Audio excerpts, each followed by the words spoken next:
And Allah turns around and says, Allahu yastahzi'u bihim. Allah is making sarcastic fun of them. How is Allah making fun of them? This is actually a very important literary feature of the Quran. There are sometimes words that are used that you don't even think they're appropriate for God. Like for example, وَمَكَرُوا. They made schemes. وَمَكَرَ اللَّهُ. And Allah made a scheme. And you're like, wait, that doesn't sound right for Allah.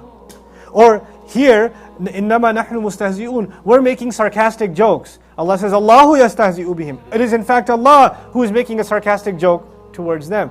You need to understand this is the problem of translating things literally and not understanding that this is a language from 1400 years ago. It has principles.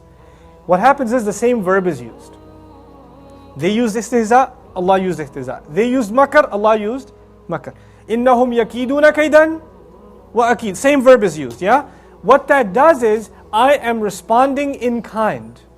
What is called in English to respond in kind. I am giving them what they deserve exactly according to what they've done. So when Allah says Allah is poking fun of them, the question arises, what could that mean? How would Allah poke fun at anybody? Then Allah Himself explains what that means. Their idea of making fun of the believers was to manipulate them. Allah's teaching of Him making fun of them, He explains Himself. This is the ataf bayan. وَيَمُدُّهُمْ فِي طُغْيَانِهِمْ يَعْمَهُونَ. He extends them, lost in their rebellion, and they're completely blind of judgment.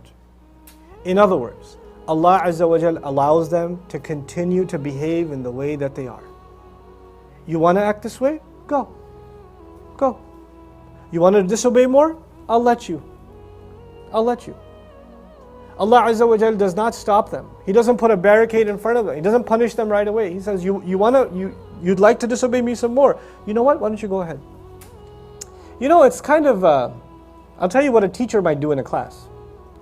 A teacher notices that a student is misbehaving. And he says, no, I'm not going to catch you yet. Let's see how much more he does. And he just documents what he's doing. The thing is, if the teacher stopped him at the first instant, the kid would have sat down. But if the teacher doesn't stop him, the kid gets more brave, and more brave, and more brave, and pretty soon he's standing on his own desk, and pretty soon he's hanging out the window. And then when he calls him, it's time to go to the principal's office, maybe call your parents to the school, and maybe even get you expelled. You understand? The way my teacher gave the example, it hit me this was like 15 years ago, and it stuck in my head when he was explaining this ayah. I'll share it with you. You have a dog that is rebellious. It bites at you. So you have it tied to a rope, but the rope is like 2 feet long. So it just, that's all it does, right? So if the owner really wants to punish this dog, he should give him a 100-foot rope. Because if you give this dog a 100-foot rope, what's the dog going to do? It's going to run like hell. It's going to run as fast as it can. And 50 feet in, it's going to think, I am free. 90 feet in, top speed. 99, the world is open before me. What happens at the 100th foot? It's not just that he gets pulled, he gets choked. He's going to fall back. Like if he got pulled at the 2-foot rope, it would have hurt, but not that much. But if he gets pulled at the 100-foot rope, that could kill him. You understand? So it's actually, the joke's on the dog when you extend the rope. Allah Azza wa Jalla says, these people want to act this way. My ultimate joke on them is that I'll let them think that they have the upper hand.